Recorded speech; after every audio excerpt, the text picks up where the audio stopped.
Hello, नमस्ते, राधे राधे, जय श्री कृष्णा दोस्तों।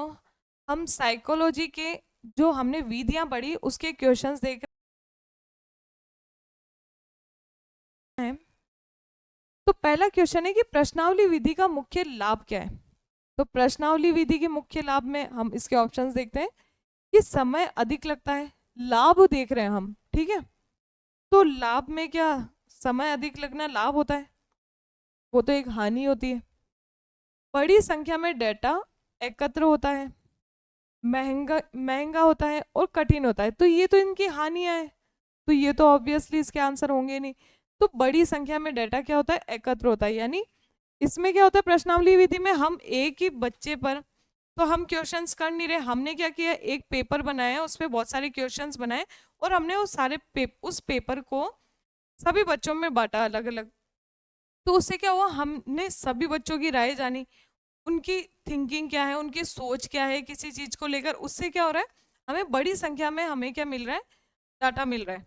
तो ये क्या प्रश्नावली विधि के लाभ है। नेक्स्ट देखो कि एक शोधकर्ता अपने ही अनुभवों का विश्लेषण करता है पर साथ ही दूसरों के व्यवहार को भी देखता है। ये किसका मिश्रण है?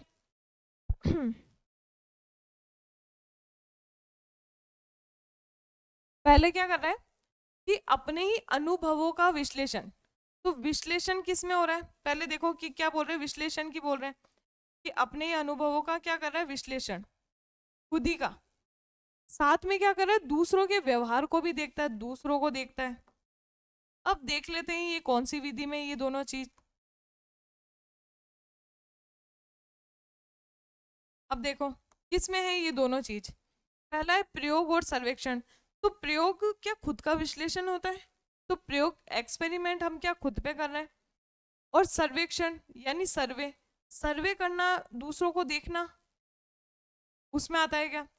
नेक्स्ट देखते हैं कि अंतर्दर्शन, अंतर्दर्शन इंट्रोस्पेक्शन और निरीक्षण क्या इससे रिलेटेड है। केस स्टडी और साक्षात्कार क्या इनसे है, या सह संबंधी है प्रयोग।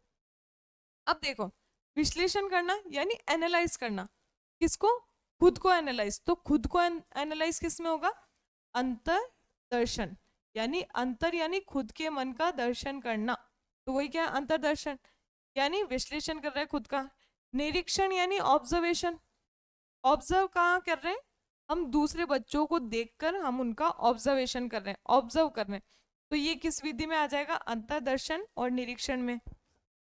केस स्टडी तो किसी एक पर होती है, हम उसमें खुद पे नहीं कर रहे। इंटरव्यू हम दूसरों का लेते हैं, ठीक है। अब बच्चों के खेल समय पर उसकी उनकी खुशी के संबंध पाया गया। मतलब खेल के साथ में क्या बच्चों की खुशी का क्या पाया गया संबंध, खेल और खुशी का क्या संबंध पाया गया। तो इससे क्या निष्कर्ष निकलेगा। अब इसका निष्कर्ष देखते हैं कि इससे क्या निष्कर्ष निकल रहा है कि खेल समय खुशी का कारण है। क्या जो खेलने का समय है वो खुशी का कारण है।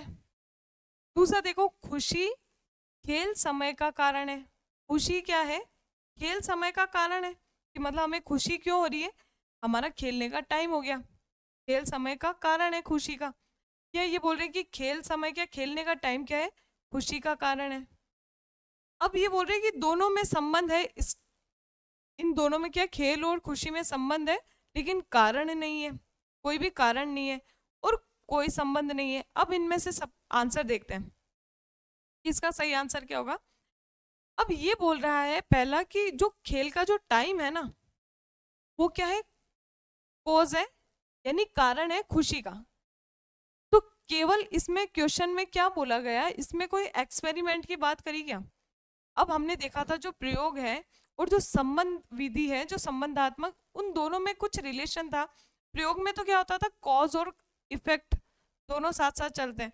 मतलब कोई कारण होता है उसकी वजह से उसका और उसका इफेक्ट जो हमें दिख रहा है वो दोनों दिखता है। लेकिन संबंध में क्या है, दोनों में रिलेशन तो होता है, लेकिन क्या होता है कोई कारण की बात नहीं की जाती।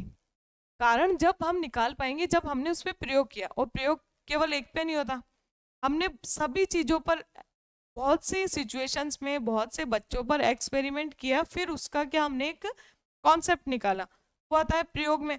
लेकिन ये बोल रहे हैं कि बच्चों के खेल समय और उसकी खुशी में संबंध पाया गया, मतलब उन दोनों में कुछ रिलेशन पाया गया।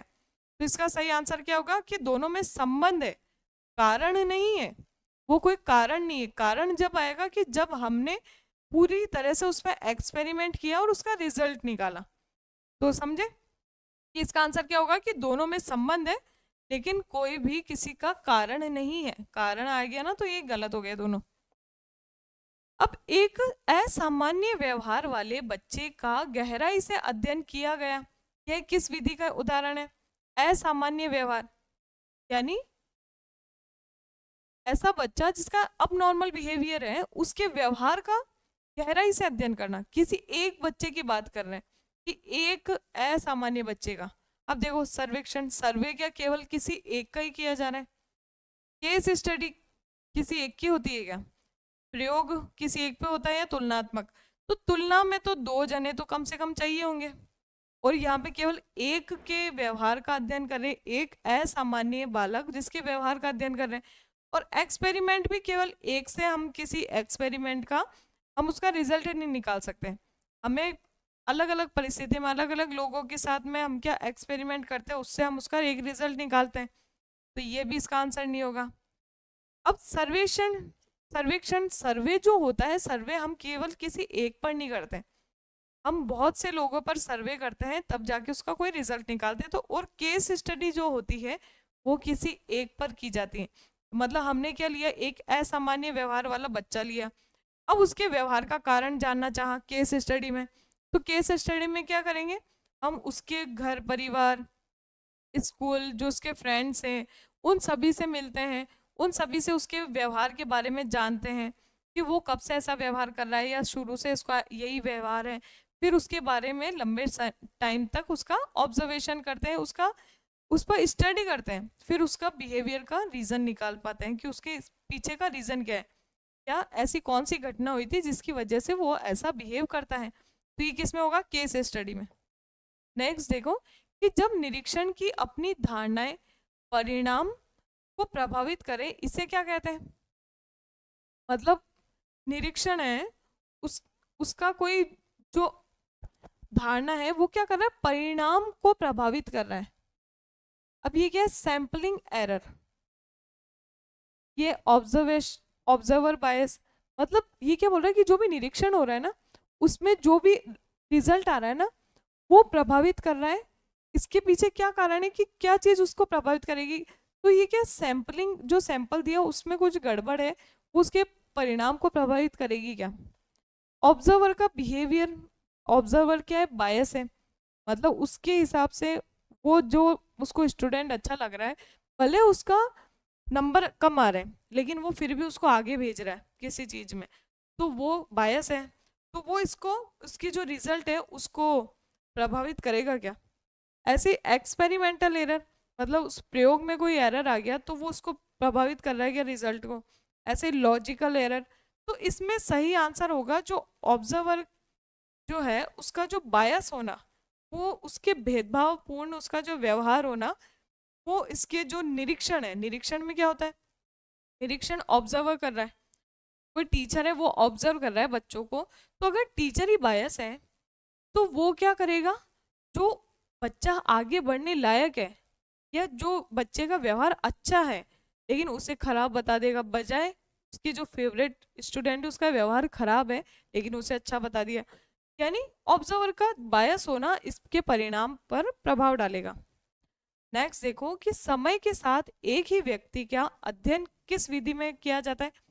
समय के साथ एक ही व्यक्ति का अध्ययन करना, तो वो किस विधि में आएगा?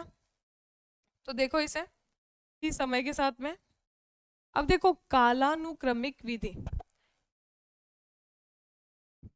Chronological method. तो कालानुक्रमिक में क्या होगा, हम लंबे लंबे टाइम तक किसी का, व्यक्ति का अध्ययन कर रहे हैं। विकासात्मक, विकास किस में देखते हैं? विकास हम आज नहीं देखेंगे, हम एक ही बच्चे का अलग अलग समय पर उसका डेवलपमेंट देखेंगे, वही क्या है, विकासात्मक। ऐसे सर्वेक्षण, सर्वे तो बिल्कुल अलग है। समय के साथ एक ही व्यक्ति के तो हम बिल्कुल भी सर्वे नहीं करते, तुलना में भी एक ही व्यक्ति का रोल नहीं होता। अब इन दोनों में देखो, इन दोनों में से कौन सा ज्यादा सही होगा? तो इसमें होगा कि जैसे विकासात्मक जो है, विकास में क्या हो रहा है, एक समय के साथ में एक ही व्यक्ति का अध्ययन किया जा रहा है। हमने अलग अलग टाइम पर उस व्यक्ति का ऑब्जर्व किया, उसका अध्ययन किया कि उसके, जैसे हम देखना चाह रहे हैं कि बच्चे के दांत किस एज में, किस महीने से शुरू होते हैं और किस महीने तक उसके पूरे दांत आ जाते हैं। हम अगर ये ऑब्जर्व कर रहे हैं, हम ये जानना चाह रहे हैं एक ही व्यक्ति का, तो हमने क्या किया, अलग अलग टाइम पे उसको देखा, उसका निरीक्षण किया। तो वही क्या है, विकास, हमने उसके विकास को देखा। वो क्या होती है, विकासात्मक विधि। कालानुक्रमिक में क्या होता है कि हम बहुत लंबे लंबे टाइम तक व्यक्तियों का अध्ययन कर रहे हैं, तो वो होता है कालानुक्रमिक। नेक्स्ट देखो कि बड़ी संख्या में लोगों से लिखित रूप में डाटा लेना किस विधि का उदाहरण है? बड़ी संख्या में साक्षात्कार, अगर हम इंटरव्यू ले रहे हैं तो हम क्या, कितना टाइम लगेगा हमें इंटरव्यू लेने में? अगर हम एक एक करके अगर 100 बच्चों का इंटरव्यू ले रहे हैं तो हमें कितना टाइम लग सकता है? सोचो, काफी टाइम लग सकता है। तो उसमें क्या हम बड़ी संख्या में लोगों से लिखित रूप में डाटा ले पा रहे हैं क्या? लिखित, तो लिखित में इंटरव्यू तो आता ही नहीं है। इंटरव्यू होता है ऑरली, जहाँ पे हम मौखिक रूप से बातचीत करके फिर उसका इंटरव्यू लेते हैं या कुछ उसके बारे में डाटा को कलेक्ट करते हैं। तो मौखिक में साक्षात्कार तो बिल्कुल गलत हो गया। निरीक्षण, ऑब्जर्वेशन, ऑब्जर्वेशन तो हम क्या करें, देख रहे हैं किसी को। हमने ये नहीं कहा कि हम कोई आपको क्वेश्चन दे रहे हैं उसका आंसर दो, हम तो बस जो बच्चा व्यवहार कर रहा है जिस परिस्थिति में, हम उसको देख रहे हैं, उसको समझ रहे हैं, तो वो निरीक्षण विधि में आता है। तो इसमें कोई लिखित रूप से डाटा नहीं ले रहे। प्रश्नावली विधि, केस स्टडी देखो, तो केस स्टडी में तो हम बच्चे का पूर्ण रूप से उसको ऑब्जर्व कर रहे हैं हर परिस्थिति में, कि उसके घर पे वो कैसा था, उसके टीचर्स के साथ उसका कैसा व्यवहार है, जो स्टूडेंट्स है उसके साथ कैसा है, और भी अलग अलग परिस्थिति में उसके, मतलब उसके हर जगह उसका हम क्या कर रहे हैं, ऑब्जर्व कर रहे हैं, उसका, उसके बारे में जानना चाह रहे हैं कि वो कैसा व्यवहार कर रहा है। वो होता है केस स्टडी में। लेकिन प्रश्नावली विधि में वो किसी एक पर हो रहा है ना केस स्टडी तो, लेकिन प्रश्नावली विधि में क्या है, हम बड़ी संख्या में लोगों से लिखित रूप से डाटा लेना किस विधि में आता है? तो प्रश्नावली विधि में, जिसमें हमने क्या किया, क्वेश्चंस किए और क्वेश्चंस को जैसे बहुत से लोगों में बांट दिया, तो उन क्वेश्चन से हमने क्या किया, उनका आंसर देखा, तो वो क्या मिल रहा है, लिखित रूप से। लिखित रूप से हम डाटा को कलेक्ट कर पा रहे हैं बड़ी संख्या में। नेक्स्ट देखो कि सपनों का विश्लेषण किस विधि में किया जाता है? तो सपने किस में आएंगे? प्रयोग, प्रयोग से, एक्सपेरिमेंट से हम कोई सपने नहीं बनवा सकते। हम ये नहीं बोल सकते कि आप सोचो कि आप इस सिचुएशन में हो, आप ये सपना क्रिएट करो। सपना नेचुरली, हम उसको क्रिएट नहीं करते। हम सपनों से क्या जानना चाह रहे हैं कि वो किस चीज से परेशान है, किस परेशानी से वो इतना जूझ रहा है किसी चीज से। तो वो सपनों का विश्लेषण से क्या होता है, हम उसके बारे में जानना चाह रहे हैं कि वो इतना परेशान क्यों है। वो निरीक्षण से भी नहीं होगा। ऑब्जर्व करके हम चीजों, हम सपना थोड़ी देख पाएंगे कि वो बच्चा क्या सपना देख रहा है। हम उसको देखते हैं कि वो कैसा रिएक्ट कर रहा है सोते सोते, वो कैसा रिएक्ट कर रहा है हम वो चीज देख सकते हैं, लेकिन हम उसके सपने को नहीं समझ पाएंगे। हम नहीं सोच पाएंगे कि वो कौन सा सपना देख रहा था। सर्वेक्षण, सर्वे तो बहुत से लोगों का होता है एक साथ में। अब हम सपना देखना चाह रहे हैं, हम हर इंसान बहुत से लोगों का सपना जानते रहें, तो सर्वेक्षण विधि में बिल्कुल भी पॉसिबल नहीं है। ये किस में होगा? मनोविश्लेषण विधि में, साइको एनालिटिक, एनालिटिक विधि में। उसमें क्या होता है कि हम लोगों का, हम उनके मन का विश्लेषण करना चाह रहे हैं कि उनके मन में कोई समस्या क्यों चल रही है। तो वो किससे होगा? वो होगा साइको एनालिटिक, एनालिटिक विधि से। मतलब सपनों में जो छुपी हुई इच्छाएं होती है वो पता करना चाह रहे हैं, जो परेशानी है उसको पता करना चाह रहे हैं, तो वो किस में होगा? मनोविश्लेषण विधि में। नेक्स्ट देखो कि दो लोग अलग अलग समूहों के व्यवहार की तुलना करना किस विधि में आता है? तो दो अलग अलग समूह, दो अलग अलग ग्रुप्स के व्यवहार की तुलना करना है। हम क्या कर रहे हैं, कंपैरिजन कर रहे हैं दो अलग अलग ग्रुप्स का। तो प्रयोग में तो नहीं आएगा कंपैरिजन।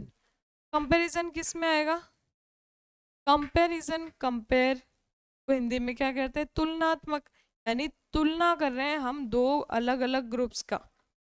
जैसे हमने देखा था कि इन बच्चों को हमने कोई चीज़ दे दी, फिर हम उनके नंबर चेक कर रहे हैं, और इनमें हम इनको जनरली डेली जैसे पढ़ाते हैं वैसे पढ़ा रहे हैं, फिर हम इनका इनका ऑब्जर्व कर रहे हैं कि क्या इनके नंबर आ रहे हैं, इनके कितने नंबर आ रहे हैं। तो ये अलग अलग ग्रुप्स की बात आ रही है, तो तुलना में आएगा। सर्वेक्षण में तो कोई ग्रुप नहीं बन रहा, इंटरव्यू में भी कोई ग्रुप नहीं बन रहा, और प्रयोग इसमें नहीं आएगा। नेक्स्ट देखते हैं कि व्यक्तिगत विभिन्नताओं का अध्ययन किस विधि में किया जाता है। व्यक्तिगत विभिन्नता यानी इंडिविजुअल डिफरेंस, हर व्यक्ति अलग अलग है, उनकी विभिन्नताओं का अध्ययन यानी हर व्यक्ति अलग अलग, एक ही सिचुएशन में हर व्यक्ति अलग अलग व्यवहार कर रहा है, तो उनमें डिफरेंस का अध्ययन किस विधि में करेंगे। अब देखो, विकासात्मक विधि, हम उनका विकास का अध्ययन कर रहे हैं समय के साथ, हम उनका डेवलपमेंट देख रहे हैं समय के साथ, वो आता है विकासात्मक। तो इसमें तो व्यक्तिगत विभिन्नता देख नहीं रहे। विभेदात्मक, विभेद से देखो विभिन्नता यानी डिफरेंट, हम क्या कर रहे हैं, हम उनका डिफरेंशियल कर पा रहे हैं व्यक्तियों का, कि राम और श्याम में क्या अंतर है, श्याम और रवि में क्या अंतर है। तो ये जो डिफरेंट कर पा रहे हैं हम उनके व्यक्तियों का, अलग अलग व्यक्तियों का, वो किस में आता है, विभेदात्मक विधि में। नेक्स्ट देखो प्रयोगात्मक, तो एक्सपेरिमेंट, एक्सपेरिमेंट मेथड इसमें लगेगा नहीं, कि जिसमें हम व्यक्तिगत विभिन्नताओं का अध्ययन कर रहे हैं। निरीक्षण, ऑब्जर्वेशन नहीं होएगा, तो इसका आंसर क्या होएगा, इसका आंसर हो जाएगा विभेदात्मक विधि। ठीक है, नेक्स्ट देखो कि बहुत अच्छा, अच्छा, सामान्य, कमजोर, यह किसका उदाहरण है। अब हम देखो कि ये जो अलग अलग हमने ये दिया था कि बहुत अच्छा है, ये बच्चे क्या है, बहुत अच्छे, ये बच्चे हैं अच्छे, अच्छे श्रेणी में, ये आते हैं सामान्य में, और ये आते हैं कमजोर में। तो ये इस रूप में किस मेथड में बांटा था, प्रश्नावली विधि में तो हमने ऐसी कोई बात ही नहीं करी, हमने तो प्रश्न बोले और प्रश्न से उनके आंसर हमने जानना। रेटिंग, साक्षात्कार, प्रयोग, तो प्रयोग में भी नहीं होगा। इंटरव्यू में हम क्या ले रहे हैं उनका, हमने उनको अलग अलग वर्गों में नहीं बांटा। लेकिन जो रेटिंग स्केल है ना, कि जिसमें हम रेट करते हैं कि ये बच्चे इनको 10 में से 8 नंबर आ रहे हैं या 8 आउट ऑफ 10 आ रहे हैं, ये जो रेटिंग दे रहे 5 स्टार 3 स्टार, ये सब किस में आएगा, ये आएगा रेटिंग स्केल में। यानी ये क्या, हमने बच्चों को अलग अलग रेटिंग्स दी है, ये कमजोर श्रेणी के बच्चे हैं, ये सामान्य श्रेणी के हैं, ये अच्छे, ये बहुत अच्छे। नेक्स्ट है कि घटनाओं को समय क्रम में व्यवस्थित करना किस विधि में आता है। जो अलग अलग घटनाएं हैं उनको हम समय क्रम में क्या कर रहे हैं, बांट रहे हैं। विकासात्मक में तो क्या देख रहे हैं, अब देख रहे हैं इन दोनों में डिफरेंस क्या था, तुलनात्मक तो होगा नहीं और सर्वेक्षण होगा नहीं। ठीक है, हम क्या कर रहे हैं, घटनाओं समय का आ रहा है, और किसके साथ में आ रहा है, घटनाओं का। अब हमने विकासात्मक में क्या देखा था, हमने उनका डेवलपमेंट देखा था समय के साथ, कितनी उनकी ग्रोथ हो रही है, किस एज में कितनी ग्रोथ, किस एज में कितनी और किस एज में कितनी। तो ये था विकास में, कि हम उनका विकास जान रहे हैं, समय के साथ में क्या देख रहे हैं, डेवलपमेंट। ठीक है, समय के साथ में देख रहे हैं हम डेवलपमेंट। लेकिन कालानुक्रमिक, हम क्या कर रहे हैं, घटनाओं को अलग अलग समय में बांट रहे हैं। हमने क्या किया, हमने उनके पूरा अलग अलग बहुत से सालों में उनको ऑब्जर्व किया, अब हमने उन घटनाओं को काल में बांट दिया, यानी समय में बांटना, यानी घटनाओं को समय क्रम में व्यवस्थित करना किस में आता है, कालानुक्रमिक विधि में, क्रोनोलॉजिकल मेथड में। मतलब इसे अच्छे से समझ आना कि अगर टाइम सीक्वेंस में अरेंज करने की बात आ रही है तो वो आएगा कालानुक्रमिक में, और विकास या ग्रोथ स्टडी करने की बात आ रही है तो वो आता है विकासात्मक में। ठीक है, तो कालानुक्रमिक और विकासात्मक में अंतर ध्यान रखना कि विकासात्मक में ग्रोथ की स्टडी देख रहे हैं, कालानुक्रमिक में हम क्या कर रहे हैं, उनके जो जो बिहेवियर है उनको अरेंज कर रहे हैं टाइम के हिसाब से। ठीक है, नेक्स्ट देखो कि यदि शोधकर्ता किसी समस्या को समझकर उसका समाधान भी लागू करता है तो यह किस विधि का उदाहरण है। अब ये देखो, समस्या को समझ रहा है, फिर उसका समाधान, उसका सॉल्यूशन भी क्या कर रहा है, अप्लाई कर रहा है। प्रयोग में क्या हो रहा है, प्रयोग में तो हम क्या कर रहे हैं, उनका उसका प्रयोग कर रहे हैं, यानी कि वो कॉज और इफेक्ट देख रहे हैं, कारण और परिणाम देख रहे हैं। तो प्रयोग में तो ये होगा नहीं कि हम समस्या को समझकर उसका सॉल्यूशन कर रहे हैं। निरीक्षण में हम बच्चे को ऑब्जर्व कर रहे हैं कि वो बच्चा कैसे टाइम पे कैसा व्यवहार कर रहा है, कि हम उनको किस प्रकार से पढ़ाएं ताकि वो पढ़ाई पे ध्यान दे। संबंधात्मक में हम क्या रिलेशन निकाल रहे हैं कि ये जो इसमें इसमें कॉज और इफेक्ट आ जाता है, इसमें इसमें कॉज नहीं आता, इसमें बस वो दोनों के बीच में क्या रिलेशन है ये चीज निकाली जाती है कि बारिश का छतरी से क्या रिलेशन है, कि छाता हम क्यों लेके घूम रहे, बारिश की वजह से। और प्रयोग दोनों में डिफरेंस है। अब जो उपचार आता है ना, उपचार से समझो कि भाई हम क्या कर रहे हैं, उसका थेरेपी कर रहे हैं, यानी उसका समस्या का हमने निकाला समाधान और उसका क्या कर दिया हमने, सॉल्यूशन। समस्या का समाधान किया, फिर उसको समझकर उसका क्या किया, सॉल्यूशन किया। समस्या को समझकर उसका समाधान करना ही क्या, उपचारात्मक में। ठीक है, नेक्स्ट देखो कि वह विधि जिसमें व्यक्ति अपने ही मानसिक अनुभवों का अध्ययन करता है। अपने ही मानसिक अनुभव, अपने ही मानसिक अनुभव, तो खुद के बारे में जानना क्या है। अब देखो, निरीक्षण में क्या खुद के बारे में जानना है, निरीक्षण में हम दूसरों को ऑब्जर्व करते हैं कि कोई किस कैसा व्यवहार कर रहा है। अंतर्दर्शन, इंट्रोस्पेक्शन, यानी हम खुद को देख रहे हैं, खुद के बारे में जानना चाह रहे हैं। प्रयोगात्मक में हम दूसरों पर एक्सपेरिमेंट कर रहे हैं। सर्वेक्षण में हम दूसरों का सर्वे ले रहे हैं। तो ये आएगा अंतर्दर्शन, हम खुद के बारे में क्या कर रहे हैं, हम खुद को ही देख रहे हैं, खुद के अनुभवों को देख रहे हैं, खुद के मानसिक अनुभवों का अध्ययन कर रहे हैं, वो क्या आता है, अंतर्दर्शन। अब ये देखो कि निम्न में से कौन सी विधि कारण परिणाम संबंध स्थापित करती है। तो कारण परिणाम हमने देख लिया बहुत बार कि कारण और परिणाम दोनों का संबंध एक साथ किस में आएगा, तो संबंधात्मक में नहीं आएगा, वो किस में आएगा, प्रयोगात्मक में। प्रयोग में कारण और परिणाम दोनों का रिलेशन होता है, जिसमें हम क्या बहुत से लोगों पर एक प्रयोग करते हैं अलग अलग परिस्थिति में, फिर उसका कारण और परिणाम में रिलेशन निकाल देते हैं। और जब हमारे पास कोई कारण नहीं होता ना कि किस कारण से ये हुआ, बस केवल जनरल रिलेशन होता है, वो आता है सहसंबंधात्मक में। नेक्स्ट देखो कि दो चर के बीच संबंध है पर कारण स्पष्ट नहीं, यह किस विधि में। अब देखा कि कारण स्पष्ट नहीं है, बस दोनों के बीच में क्या है, संबंध। तो हमने अभी देखा था कि वो किस में आएगा, सहसंबंधात्मक में। कारण अगर स्पष्ट होता है ना तो वो आ जाता है प्रयोगात्मक में। नेक्स्ट कि एक विशेष बच्चे के व्यवहार का गहन अध्ययन किस विधि में किया जाता है। तो एक विशेष बच्चा मतलब कि जो स्पेशल चाइल्ड होता है ना, उसके व्यवहार का अध्ययन किस में किया जाता है, तो वो आ जाएगा सर्वेक्षण में। तो हम बहुत से लोगों को देख रहे हैं, प्रयोग में भी हम एक्सपेरिमेंट कर रहे हैं अलग अलग का, तुलनात्मक में दो से ज्यादा का कंपैरिजन हो रहा है। केस स्टडी में हमेशा एक ही बच्चे का, हम जो स्पेशल चाइल्ड है जिसका व्यवहार थोड़ा अननेचुरल है या फिर जैसा नॉर्मली होना नहीं चाहिए वैसा व्यवहार है, और उसके व्यवहार को हम देखना चाह रहे हैं कि वो ऐसा व्यवहार क्यों कर रहा है, तो वो किस में होएगा, केस स्टडी में। नेक्स्ट देखो कि वास्तविक वातावरण में व्यवहार का अध्ययन किस विधि में होता है।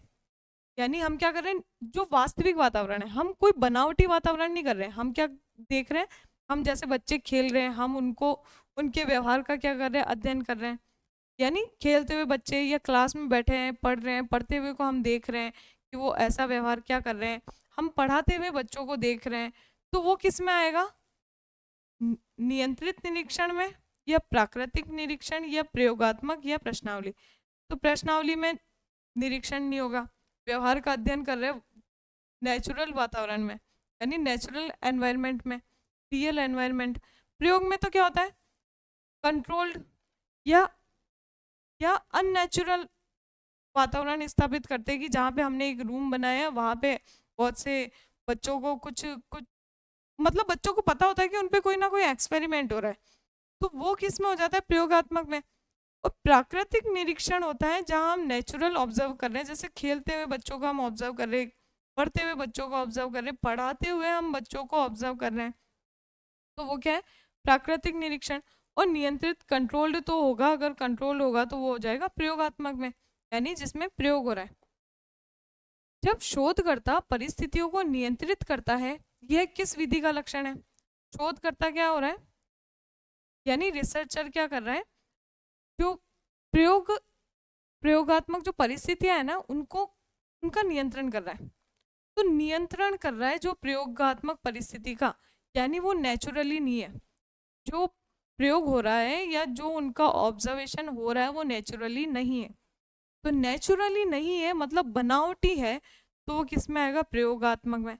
प्रयोग में क्या आता है, बनावटीपन आ जाता है। हम एक रूम बना देते हैं, उसमें हम बच्चों का ऑब्जर्व कर रहे हैं, हम कुछ एक्सपेरिमेंट्स कर रहे हैं बच्चों पे, कि हमने एक ग्रुप के बच्चों को दे दिया कोई फ़ोन दे दिया, एक ग्रुप के बच्चों को कुछ नहीं दिया, फिर हमने देखा उनके नंबर में क्या डिफरेंस आ रहा है।